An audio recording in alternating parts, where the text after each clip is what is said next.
Hi guys, welcome to channel. நான் ஸ்ரீனி பிரபாகர். இன்னைக்கு நம்ம கூட மொத்த ஃபேமிலியுமே ஜாயின் பண்ணியிருக்காங்க. ஓகே கைஸ், நம்ம வந்து பார்ட் 3 ஸ்டார்ட் பண்ணலாம். பார்ட் 1 பார்ட் 2 எல்லாம் பார்த்துருப்பீங்கன்னு நினைக்கிறேன். பார்க்காத டெஸ்டினி லிங்க் கொடுத்துருக்கேன். இப்போ பார்ட் 3 போயிடலாம். போயிடலாம். ஓகே, ഒരു 5 മിനിറ്റ് നീ ഫ്രീ ആണോടാ? പറയപ്പാ. കുറച്ച് നാളായി നിന്റെ അടുത്തൊരു കാര്യം പറയണമെന്ന് വിചാരിച്ചിട്ട്. പണ്ട് 10-48 കൊല്ലം മുമ്പ് പപ്പയുടെ ലൈഫിലുണ്ടായ ഒരു എക്സ്ട്രാ ഓർഡിനറി സംഭവം നിനക്ക് ഓർമ്മയുണ്ടോന്നറിയില്ല. അമ്മച്ചിയുടെ അനിയനൊരു പള്ളിയിൽ അച്ഛനുണ്ടായിരുന്നു. അച്ഛൻ്റെ ഒരു ലാൻഡ് മാസ്റ്റർ കാർ ഉണ്ടായിരുന്നു. അതിൽ കയറാനുള്ള കൊതി കൊണ്ട് സമയം കിട്ടുമ്പോഴൊക്കെ ഞാൻ അച്ഛൻ്റെ അടുത്ത് പോയിരുന്നു. അങ്ങ് പൊന്മുടിയില് ടീ എസ്റ്റേറ്റ്. അച്ഛൻ ടൗണിലാങ്ങാനും പോയ പള്ളിയുടെ മൊത്തം ചുമതല എനിക്കായിരുന്നു. ഒരു ദിവസം നോക്കുമ്പോൾ ഒരു സ്ത്രീ, ഒരു ചെറുപ്പക്കാരി കരഞ്ഞും കൊണ്ട് അച്ഛനെ അന്വേഷിച്ചു വന്നു. അവരെ തോളിൽ ഒരു കുഞ്ഞുണ്ടായിരുന്നു. അതിനു മുമ്പ് ഞാൻ ആ സ്ത്രീ അവിടെ കണ്ടിട്ടൊന്നുമില്ല. അക്കാലത്ത് അച്ഛൻ്റെ മാത്രമേ അവിടെ വണ്ടി ഉണ്ടായിരുന്നുള്ളൂ.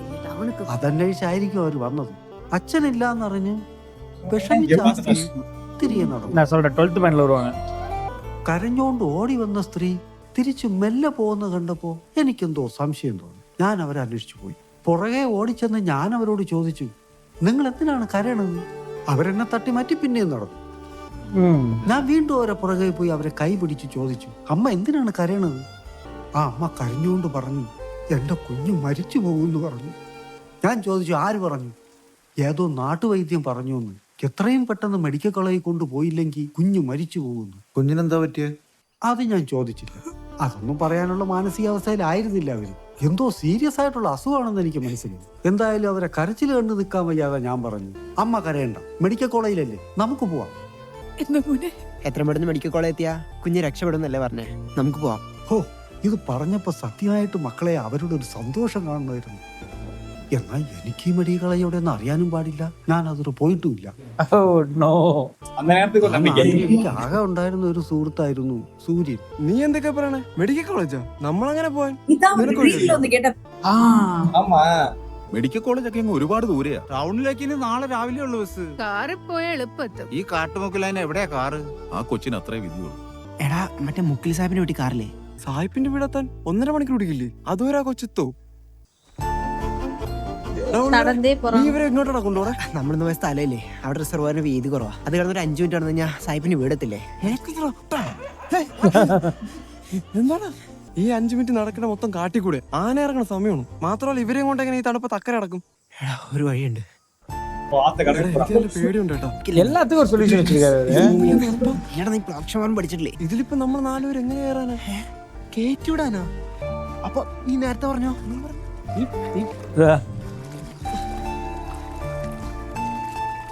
இவங்கள்ட்ட வந்து மாட்டிக்கிட்டோமேன்னு நினைக்கிறாங்களா? എന്തോത്ത മക്കളെ ഇത്? അമ്മ പേടിക്കണ്ട, ഇതിൽ കയറിക്കോ. അക്കരെ കടന്ന് ഒരു 5 മിനിറ്റ് നടന്ന് ഞാൻ മുക്കിൽ സാഹിബിന്റെ വീട്ടിലെത്തും. അവിടുന്ന് പെട്ടെന്ന് കാറി കയറി നമുക്ക് മെഡിക്കൽ കോളേജിൽ പോവാം. എന്നിട്ട് അവരായാലും കയറിയോ? അവരാദ്യം മടിച്ചു നിന്നു. പിന്നെ ഞാനൊരു കാര്യം പറഞ്ഞു. അവരപ്പം തന്നെ കയറി ആ പാത്രത്തിരുന്നു. എന്താ പറഞ്ഞേ? ഞാൻ പറഞ്ഞു, കുറെ വർഷമായില്ലടാ, പപ്പ അതൊക്കെ അങ്ങ് മറന്നു. ഇത് ശരിക്കും നടന്നാണോ? വിശ്വാസം വരണില്ലല്ലേ? ഈ കഥയ്ക്ക് അങ്ങനെ ഒരു കുഴപ്പമുണ്ട്.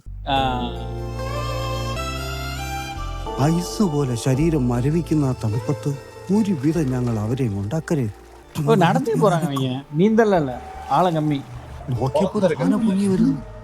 ഒന്നല്ല, അപ്പുറത്തുനിന്ന് ഇപ്പുറത്തുനിന്നൊക്കെ കുളിക്കാനിറങ്ങിയ ഒരു ആന കൂട്ടം തന്നെ ഉണ്ടായിരുന്നു. ഞങ്ങൾ ഒരു നിമിഷം അങ്ങ് സ്തംഭിച്ചു പോയി. എന്തെങ്കിലും ഒന്ന് ചെയ്തല്ലേ പറ്റൂ. വരുന്നത് വരട്ടെ എന്ന് വിചാരിച്ചു ഞാൻ ആനയുടെ കണ്ണിൽ തന്നെ നോക്കിക്കൊണ്ട് ധൈര്യമായിട്ട് ഞങ്ങൾ മുമ്പോട്ട് നടന്നു. പറഞ്ഞാ വിശ്വസിക്കൂ, ഞങ്ങൾ പോകുന്ന വഴിക്ക് നിന്ന് ആനകൾ 2 വശത്തേക്ക് അങ്ങ് മാറി. ഓ, അത് കലക്കി. ഒരു പോറൽ പോലും ഏൽക്കാതെ 5 മിനിറ്റ് കൊണ്ട് ഞങ്ങൾ കാടിറങ്ങി. ഭയങ്കര പാപ്പ. സത്യമായിട്ട് നടന്നതാടാ. അതിന് ഞാനൊന്നും പറഞ്ഞില്ലല്ലോ. പിന്നെ നിന്റെ മുഖത്ത് നോക്കുമ്പോ ഒരുമാതിരി വിശ്വസിക്കില്ല. ഞാൻ മുഖത്തേക്ക് നോക്കണ്ട.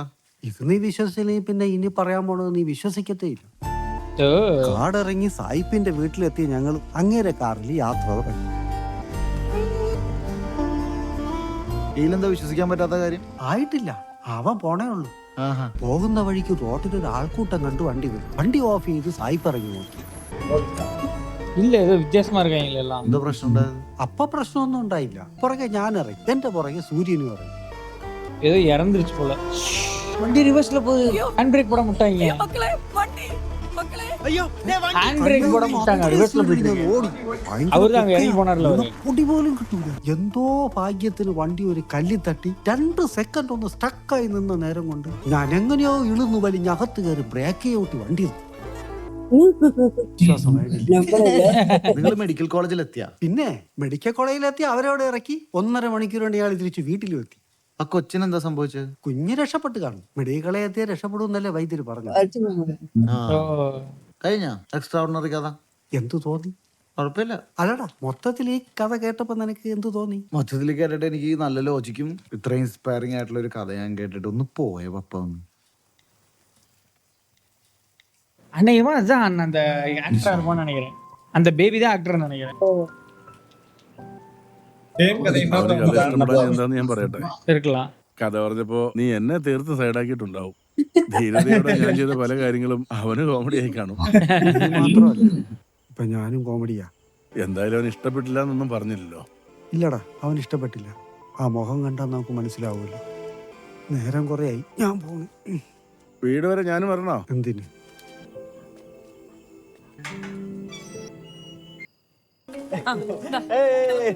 വേണ്ട വേണ്ട, ഇത് വേണ്ട. എടാ പറ നീ പുറത്താണോ? ദേ ഇന്ന് കിച്ചന്റെ ബർത്ത്ഡേയാ അന്റെ പാർട്ടിയിലാ വിശാലിന്റെ റിപ്ലൈ വന്നു. നമ്മളെ ഒന്നും ഒരു മൈൻഡില്ല കേട്ടോ. വരട്ടെ കട്ട് ചെയ്തിട്ട് പോയി. ഇതെന്താ ഗിഫ്റ്റ് ആണോ? പാട്ടിന് കേക്ക് മുറിക്കട്ടെ. பயஸ் செம சூடாயிட்டா.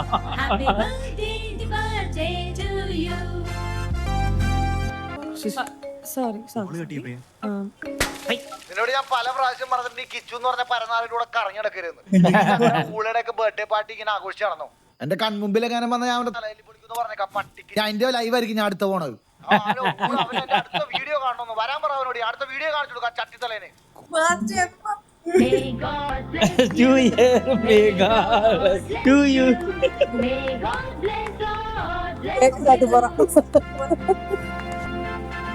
ഇതല്ലേ ഞാൻ നേരത്തെ പറഞ്ഞത്. ഇപ്പൊ തനിക്ക് എന്താണെന്ന് വെച്ചാൽ ആയിക്കോ. എന്തിനാ എന്നോട് പറഞ്ഞത്? ഇവിടെ വെച്ചിട്ട് പോടോ.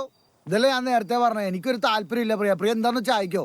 Do your own shit. എന്നെ വിളിക്കല്ലേ? ആ എന്നെ വിളിച്ച് ചോദിക്കണ്ടെന്ന് വെച്ചിട്ട് പോന്ന്. എത്ര നേരമായി മമ്മി പണ്ട് ഞാൻ വന്ന ചാച്ചാന്ന് വിളിച്ച് എന്റെ പുറകിന്ന് മാറാത്ത പെണ്ണ. ഇതിപ്പോ അവളായിട്ട് എന്നെ കണ്ടുപിടിച്ചല്ലേ? ഇത് എവിടുന്ന്? അങ്ങനൊന്നും അല്ല ജസ്റ്റിനെ. അവൻ അവന്റെ അപ്പനെയും അമ്മയും എന്ത് കെയറിംഗാന്നറിയോ? ഇപ്പൊ അതൊക്കെ കാണിക്കും. അല്ല ഒരു ഫാമിലി പരമായിട്ടൊക്കെ എങ്ങനെ ഒരു ബിഷ് നോക്കാടാ. നാളെ എന്തായാലും നമ്മൾ അങ്ങോട്ട് പോകുന്നല്ലേ. നീ അവളുടെ ചാച്ചനല്ലേ, നീ നോക്ക്. മോളും അവനും തമ്മിൽ എന്തോ പ്രശ്നമുണ്ടെന്ന് തോന്നുന്നു. നിന്നോട് വല്ലതും പറഞ്ഞായിരുന്നോടി? വിളിച്ചൊന്ന് ചോദിച്ചാലോ? അവര് തമ്മിലുള്ള പ്രശ്നം അവര് പറഞ്ഞു തീർത്തോളും. അവനെ കൂടെ നിങ്ങൾ തലയിടാൻ പോകുന്ന എന്തിനാ കൂടുതൽ കുളമാക്കാനോ? അതിന് ഞാൻ വിളിച്ചില്ലല്ലോ, നിന്നോട് ചോദിച്ചതല്ലേ ഉള്ളൂ. വിളിച്ചാലും ഇല്ലേലും ഞാൻ ഇടപെടത്തില്ല.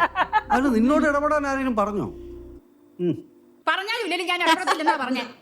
சாமி கும்பிட்ற ஒரு கவிதை இருந்தாங்க. കാല്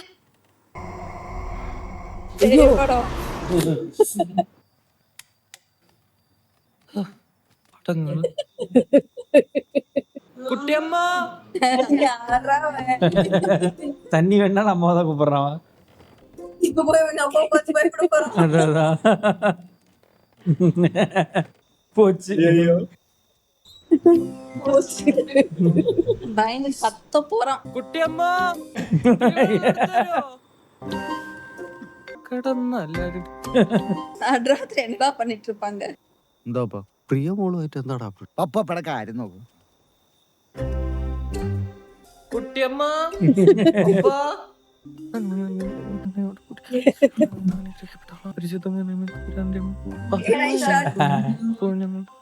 வீடு தந்துட்டு போயிட்டான்.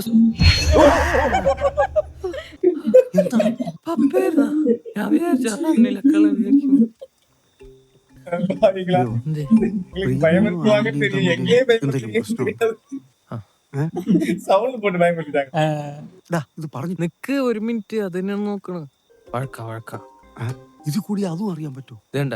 I am only good at hiding my happy birthday ചക്കരെ. My happiest moments ever. ഇത് കണ്ട, ഇത് ഇന്ന് പ്രിയേച്ചി ഇട്ടേക്കണാണ്. ഇതേപോലത്തെ കുറെ വെറുപ്പിക്കൽ ഇന്ന് അപ്ലോഡ് ചെയ്തിട്ടുണ്ട്. ഇത് കണ്ട പ്രിയേച്ചി ഭയങ്കര ഹാപ്പി ആണെന്നല്ലേ നമ്മള് വരുന്നത്. അങ്ങനെയല്ല, അണ്ണനെ വെറുതെ ചൊറിയാൻ വേണ്ടി മാത്രം ഇട്ടേക്കണതാ.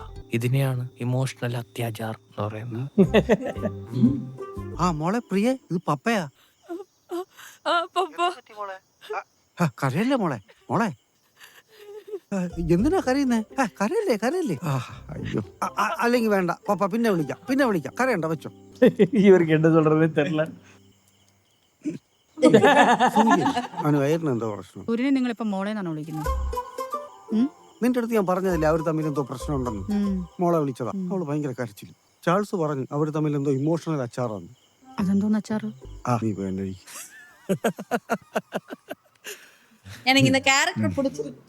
ആന്റണിയുടെ യഥാർത്ഥ പ്രശ്നം എന്താണെന്ന് ഒലിവറിനറിയോ?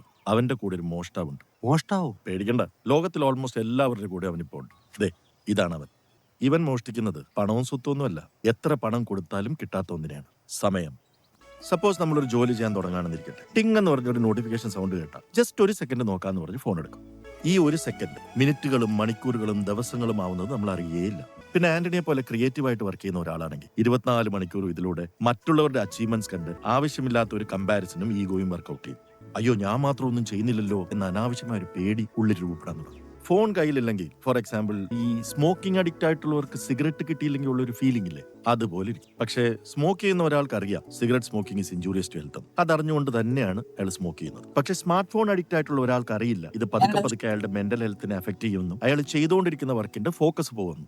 പിന്നെ കൂടെയുള്ളവരൊക്കെ എന്ത് മിണ്ടിയാലും പറഞ്ഞാലും ആവശ്യമില്ലാത്ത ഒരു ദേഷ്യം അവരോട് കാണിച്ചു. മെല്ലെ മെല്ലെ അത് അവരുടെ ഫാമിലിയും റിലേഷൻഷിപ്പിനെയും ഒക്കെ എഫക്ട് ചെയ്തോടും. ഈ മൊബൈൽ അഡിക്ഷൻ മാറ്റാൻ ഒരു വഴിയില്ലേ ഡോക്ടറെ? മൊബൈൽ ഒരു അഡിക്ഷൻ ആണെന്ന് തിരിച്ചറിയുക എന്നുള്ളതാണ് ഇത് മാറ്റാനുള്ള ഏക വഴി. പിന്നെ ഏതൊരു അഡിക്ഷൻ പോലെയും ഇതിന്റെ ഉപയോഗം കുറയ്ക്കാൻ ആൻഡ് ട്രൈ ബീങ് ഹോം. കൂടെയുള്ള മോഷ്ടാവിനെ അകറ്റി നിർത്തി ജീവിതത്തിലെ ഈ നിമിഷം ഏറ്റവും മനോഹരമാക്കുന്നിടത്ത് you can find your true home.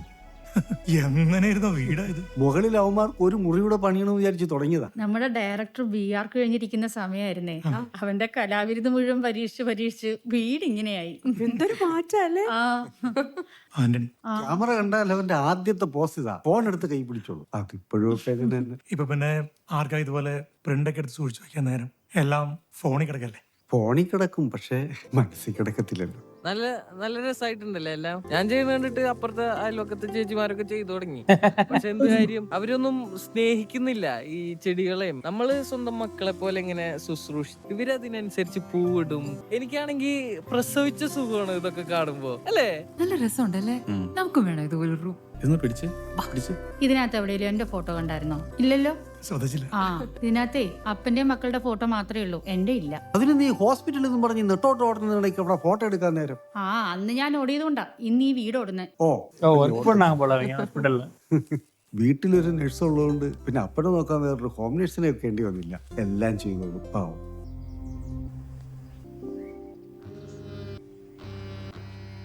Birthday party ഒന്നും ഇല്ലായിരുന്നോ ആന്റണി? ഫോൺ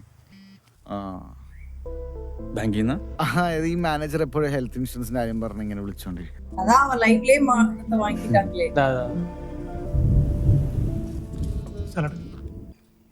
ഇത് മാത്രം തിന്ന് വയറ് വീർപ്പിക്കണ്ട, ഫ്രൈഡ് റൈസ് ഉണ്ട്.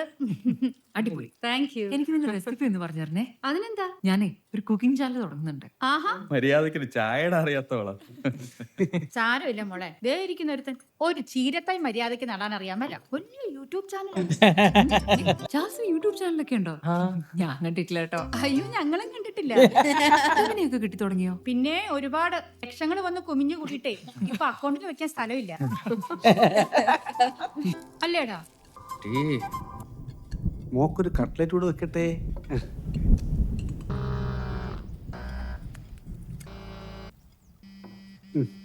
എടാ, കഴിക്കുന്ന സമയത്തെങ്കിലും നീ ഒന്ന് മാറ്റി വെക്കും. ഏത് നേരം അതിൽ തന്നെ നോക്കിയിരിക്കും. நோட் பண்ணிட்டே இருக்காங்க அவங்க வந்து கூட்டமா இல்ல பார்க்கதான் வந்தாங்க. வீட்டுக்கு வந்துட்டானு கொடுமை എല്ലാം சேர்ந்து ഒരേ നാൾ അടിക്കുന്നു நேரம். ഹലോ, യെസ്, ഞാൻ പോളിക്ക് അപ്പൊ തന്നെ വരണേ. can I call back? പാവളത്തിൽ തല്ലി പോടலாம். തപ്പിக்க முடியாது. ഒരു സെക്കൻഡ്, ഞാൻ മാനേജേഴ്സിനൊന്ന് ഡീൽ ചെയ്തിട്ട് വരാം. ആരെയും അങ്ങോട്ട് വിടാൻ നിൽക്കരുത് കേട്ടോ, പ്രത്യേകിച്ച് മറ്റേ കഷണ്ടി തണ്ടിനാ.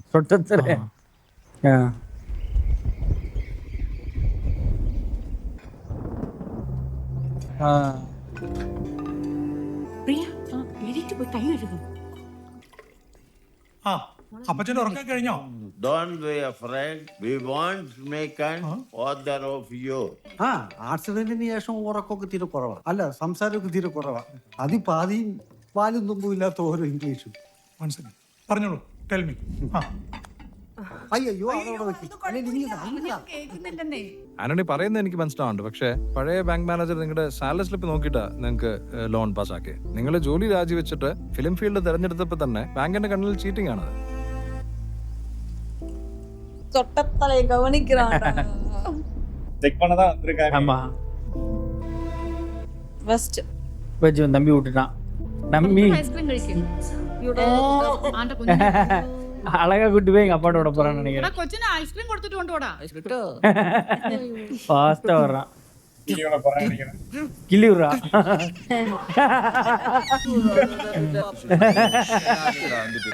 കരയുന്നോ? செம டெக்னிக். അയ്യോ അതിന്റെ മൂഡ് മാറി. ആന്റണിയോടെ അവിടെ ആരോട് സംസാരിച്ചോണ്ട് സൂസൻ, EMI ഇത്രയും ഡ്യൂസ് ആയതാണ് പ്രശ്നം. ഇതിപ്പോ ഹെഡ് ഓഫീസിൽ എനിക്ക് ഭയങ്കര പ്രഷറാണ്. അറ്റ്ലീസ്റ്റ് നിങ്ങൾ പെൻഡിങ് ആയിട്ടുള്ള ഇൻട്രസ്റ്റ് എങ്കിലും അടക്കുകയാണെങ്കിൽ എനിക്ക് എന്തെങ്കിലും സപ്പോർട്ട് ചെയ്യാൻ പറ്റും. പുറത്തേന്ന് നിൽക്കണ്ട, അകത്തോട്ടിരിക്കാം. അല്ലെ, പോയിട്ട് കുറച്ച് തിരക്കുണ്ടായിരുന്നു. ഇല്ല മഴ പെയ്യാൻ ആരാണത്? വേറൊരു കാര്യമുണ്ട്. വാ വേം വാ. ഇത് അന്വേഷിക്കണോ അപ്പയാണ് അടച്ചല്ലേ? ഞാൻ പോവാ, നീ നോക്കിക്കോളും. ഓക്കെ ശരി എന്നാ. പിന്നെ വിളിച്ച ഈ ഫോൺ എടുക്കണം. നിങ്ങൾ വിളിച്ച എടുക്കാതിരിക്കുമ്പോഴാണ് ടെൻഷൻ വരും. ഓക്കെ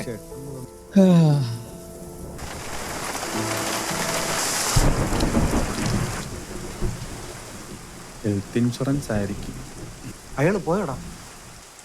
ഞാനാകെ പേടിച്ചിരിക്കുകയായിരുന്നു.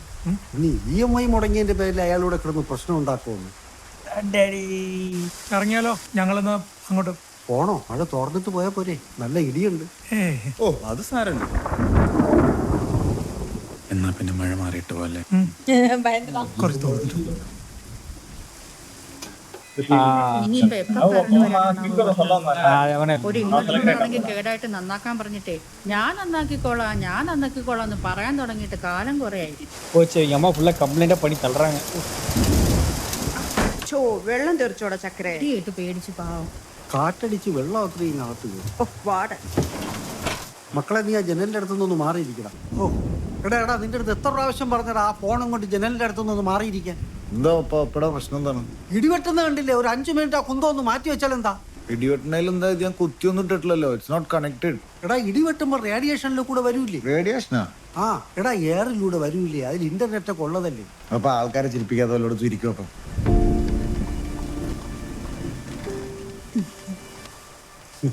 അഡിക്ഷൻ അല്ലേ?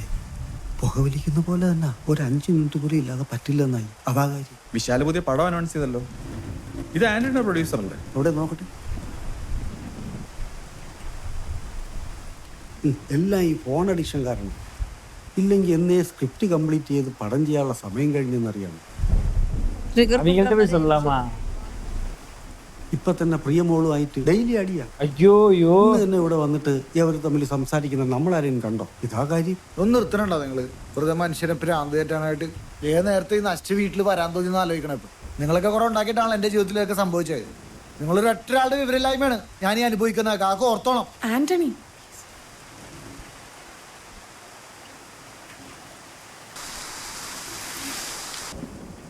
എന്തുപറ്റി? എല്ലാവരുടെയും മുഖത്തൊരു മ്ലാനത. ഈ കുട്ടിയമ്മ പിന്നെ വല്ല മണ്ടത്തരവും പറഞ്ഞാണോ? അതാടാ ഞങ്ങളൊക്കെ മണ്ടന്മാരാ. നിന്നെയൊക്കെ വളർത്തി ഭക്ഷണാക്കിയില്ലേ ഇത്രേ. അതാ ഞങ്ങൾ ചെയ്ത ഏറ്റവും വലിയ മണ്ടത്തരം. ഞാൻ എന്ത് ചെയ്തിട്ട് എന്നോട് ഇങ്ങനെ ചൂടാവണേ? നിന്നോടൊന്ന് ചൂടായിക്കൂടെ? ആയിക്കൂടെ? அவனை திட்டுறது போல அவனை திட்டுறாங்க. ആയിരിക്കുന്നത് നിന്റെ തന്തയാ. അത് നിനക്ക് ഓർമ്മ വേണം. നീയൊക്കെ ആരാടാ? ഭൂമിയിലേക്ക് പൊട്ടി വീണ രാജാക്കന്മാരോ? നിന്നെ சொல்ல போறாரு. ഞങ്ങളെന്നാ മഴ തോർന്നില്ലല്ലോ. ഇതിപ്പോ തോരും തോന്നില്ല. இவனுக்கு குஷியா இருக்குப்பா. இவனுக்கு சண்டையெல்லாம் பார்க்கணும்னு தோணுது.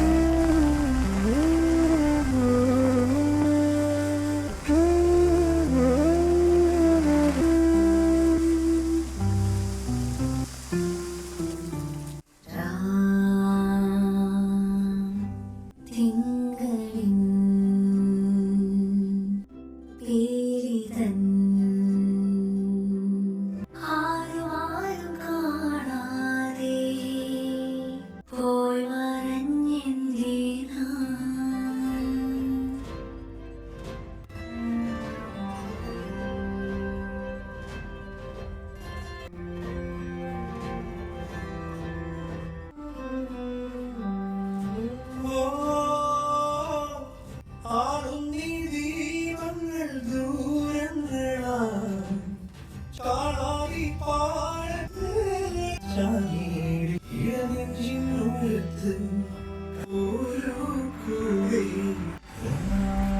Thousands of inspiring stories out there. അതിന്റെ ഇടയിൽ എന്റെ ഈ ഓട്ടോബയോഗ്രഫിക്ക് എന്താ പ്രസക്തി? My life story was not unique, my voice was not special. ഇങ്ങനെയൊക്കെ ഒരിക്കൽ അന്നമ്മച്ചോട് പറഞ്ഞപ്പോഴാണ് പുള്ളിക്കാരിയാ ധൈര്യം തന്നത്. എടാ നിന്നെ പോലെ നീ മാത്രം. If you don't express yourself, if you don't explore who you are, then the essence of you will be lost forever. And that was my inspiration. ഇത് എഴുതാൻ പ്രേരിപ്പിച്ചെന്ന് മാത്രമല്ല, നിങ്ങൾ ഈ കാണുന്ന മനോഹരമായ കവർണിക്കില്ലേ, അത് വരച്ചതും എന്റെ പൊന്നപ്പച്ചിയാ. ഞാൻ പറയാം,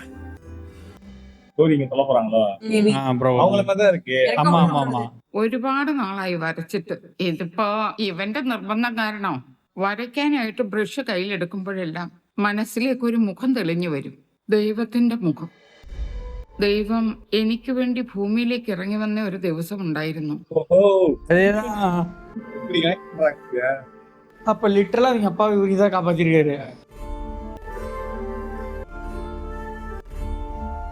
கெரோசின் மாதிரி ஏதோ.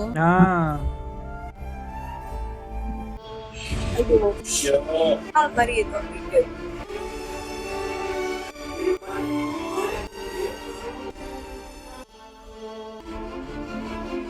ഒരമ്മയാണല്ലോ ഞാനെന്ന് വിചാരിച്ച് മരിക്കാൻ മനസ്സിലുറപ്പിച്ച് തിരികെ നടന്ന എന്റെ കയ്യിൽ ദൈവം പറഞ്ഞു വിട്ടതുപോലെ ഒരു കൈ വന്ന് പിടിച്ചു.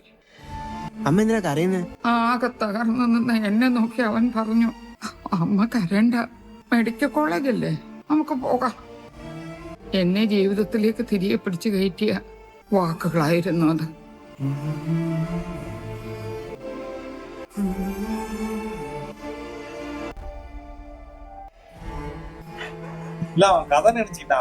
ഞങ്ങളെ മെഡിക്കൽ കോളേജിൽ എത്തിക്കാനായി അവൻ കാണിച്ചു കൂട്ടുന്ന സാഹസം കണ്ട് ഭയന്ന് തിരിഞ്ഞു നടന്ന എന്റെ അടുത്ത് അവനൊരു കാര്യം പറഞ്ഞു.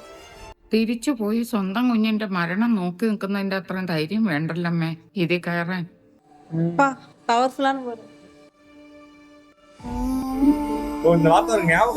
ஆமா ஆமா மறந்துட்டாரு அவரு. பிரேக் பிடிச்சது காமிக்கல, இல்ல காமிப்பாங்களோ? அந்த சீன்ஸ் எல்லாம் நிறைய காட்டல இதுல. ஆமா, பிரேக் பிடிச்சது காட்டல, இது யானை சீன் காட்டல. அப்ப நான் பாரு நினைக்கிறேன். அதா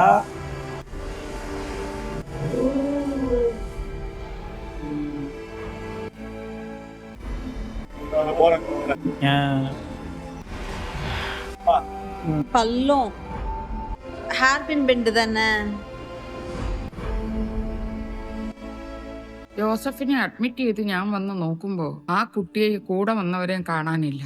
രക്ഷിക്കാനായി ദൈവത്തെ പോലെ എവിടുന്നോ വന്ന് എങ്ങോട്ടോ പോയി. ഒരുപാട് അന്വേഷിച്ചു, ആ കുട്ടിയെ പിന്നെ കണ്ടെത്താൻ കഴിഞ്ഞില്ല. പേര് പോലും അറിയാത്ത അവരെ തേടി എത്ര ദൂരം പോകും?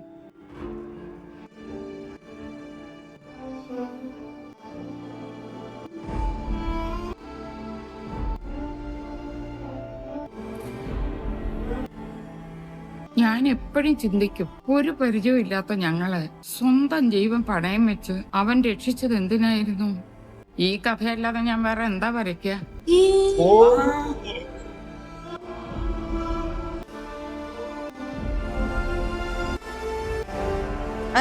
இவன் கேட்டான்னா உங்களோட 10-12 வயசு நான் ஜோசப் சின்னவரை நீ அவரு பண்ண മെഡിക്കൽ കോളേജിൽ പോകണമെന്ന് പറഞ്ഞപ്പോ ഒരുപാട് തടസ്സങ്ങൾ ഉണ്ടായിരുന്നു. വണ്ടിയില്ല, നാട്ടുകാർ പറഞ്ഞു നടക്കില്ല, മനുഷ്യനും മൃഗങ്ങളും പ്രകൃതിയും ഒക്കെ തടസ്സം നിന്നിട്ടും അവൻ ഞങ്ങളെ കൈവിട്ടില്ല. ഇന്ന് എന്റെ കുടുംബം നിലനിൽക്കുന്നതിന്റെ കാരണം തന്നെ ആ നല്ല മനസ്സും.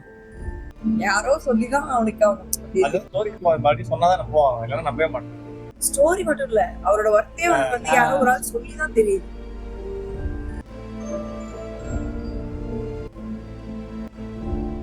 அவர் இப்பதாப்பா நல்லா நீ யார பெரிய ஆளு நினைச்சிருக்க, அவர் உயிரோட இருக்கிறது காரணமே அவர் தான்.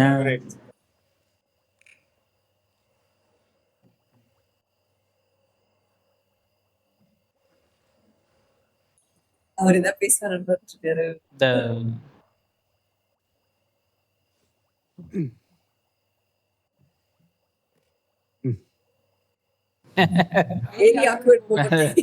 அவனுக்கு என்ன சொல்றதுன்னே தெரியல.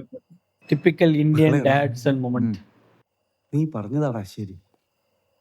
മൊബൈലിൽ കൂടെ ഇടിമിന്നലാക്കൂല. ഞാൻ ഇന്റർനെറ്റിൽ നോക്കി. ഞാൻ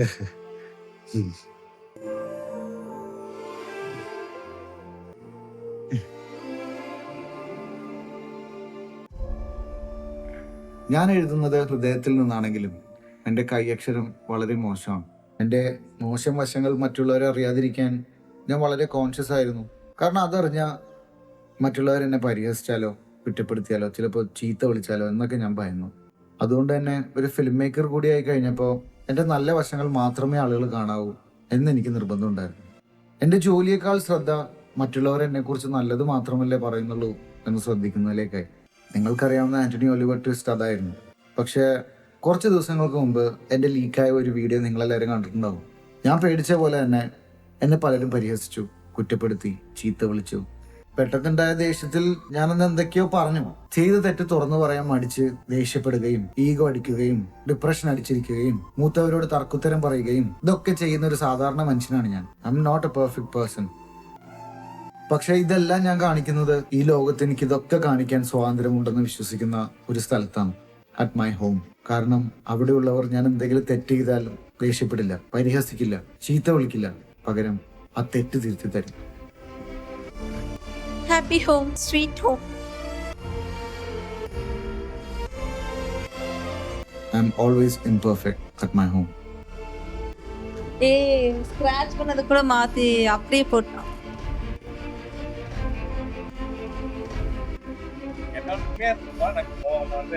ஏன் என்ன நினைச்சா என்ன, நான் உண்மையா இருக்கேன்.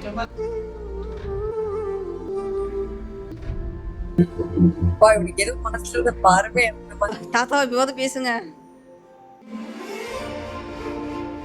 ஓ டேம், எப்படி நோட்ஸ் கொடுத்தாங்க அதனால அவன் தாத்தா சொல்லிட்டாரு போல.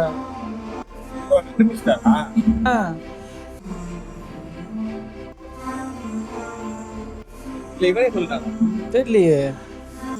അപ്പച്ചനെന്താ ഒന്നും മിണ്ടാതെ അങ്ങ് ഇരിക്കുന്ന, വല്ലവരോടും പിണങ്ങിയിരിക്കുക?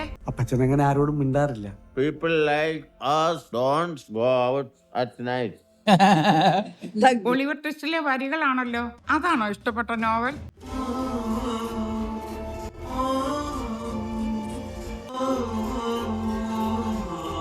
இவருக்கு டைப் ரைட்டிங் മെഷീൻ റെഡി കൊണ്ട് കൊടുത്താറല്ല. എന്തു പറ്റി ഒറ്റയ്ക്ക് വരാൻ? സർപ്രൈസ്. ആര് പറഞ്ഞു ഞാൻ ഒറ്റയ്ക്കാണെന്ന്? എന്റെ കുടുംബം മുഴുവനും ഉണ്ട്.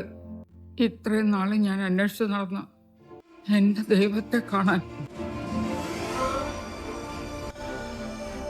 பட் எப்படி கண்டுபிடிச்சாங்க?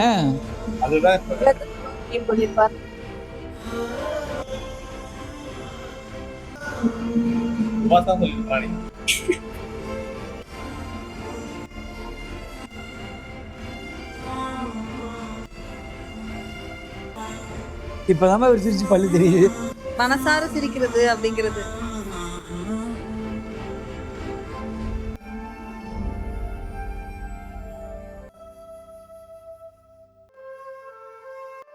எப்படின்னு சொல்லலாம். அவ்வளவுதான். ஆமா, அவர் சொன்னார்ல காட்டுவாங்களோ? அவர் தானே சர்ப்ரைஸ்.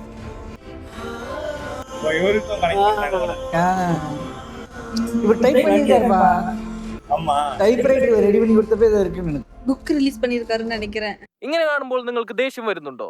എന്നാൽ നിങ്ങൾ ഒരു സ്മാർട്ട് ഫോൺ അഡിക്റ്റ് ആണ് എന്നാണ് തീരെ ക്ഷമയില്ലാത്തതുകൊണ്ടാണ് നിങ്ങൾക്ക് ദേഷ്യം വരുന്നത്. സോറി ഗൈസ്, അറ്റൻഷൻ സ്പാൻ ഒരു സ്മാർട്ട് ഫോൺ അഡിക്റ്റ് കുറവായിരിക്കും. 7 സെക്കൻഡ്. അയാൾ കഥ എഴുതുകയാണ് ഗൈസ്. ഞാൻ കേട്ട സ്ക്രിപ്റ്റ് ആണ് ഗൈസ്, അടിപൊളിയാണ്. ഓ ഗൈസ്, എനിക്ക് വിശ്വസിക്കാൻ പറ്റുന്നില്ല ഗൈസ്. സോ ഫൈനലി ഇത് നമ്മൾ ചെയ്യുന്നു. All the best. ഇതാരെ പറയാതെ വീഡിയോ എടുക്കുന്നത്? അല്ല അത് എന്റെ ബ്രദറാ. വാ, എന്റെ പേരെന്താ പറഞ്ഞു? ചാൾസ്. Charles Oliver twist.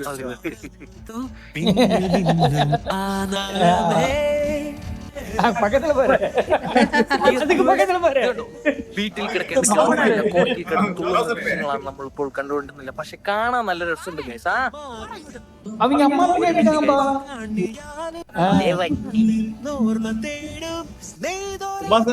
നല്ല ചുമന്ന ഡിക്ഷനാണ് ബ്രോ. ആ ഫോണൊന്ന് താഴേക്ക്. പോയി താഴ്ചയിടാ. നമ്മളുടെ അപ്പച്ചൻ ബ്രോ കാര്യമായിട്ട് എന്തോ കുറെ നാളായിട്ട് ടൈപ്പ് ചെയ്യുന്നുണ്ട്. നമുക്ക് എന്താണ് അതെന്ന് പോയി നോക്കാം. അപ്പച്ചൻ ബ്രോ ഇതില് മഷിയില്ല, മഷി മഷിയില്ലാത്ത അപ്പച്ചന്റെ നൈസായിട്ട്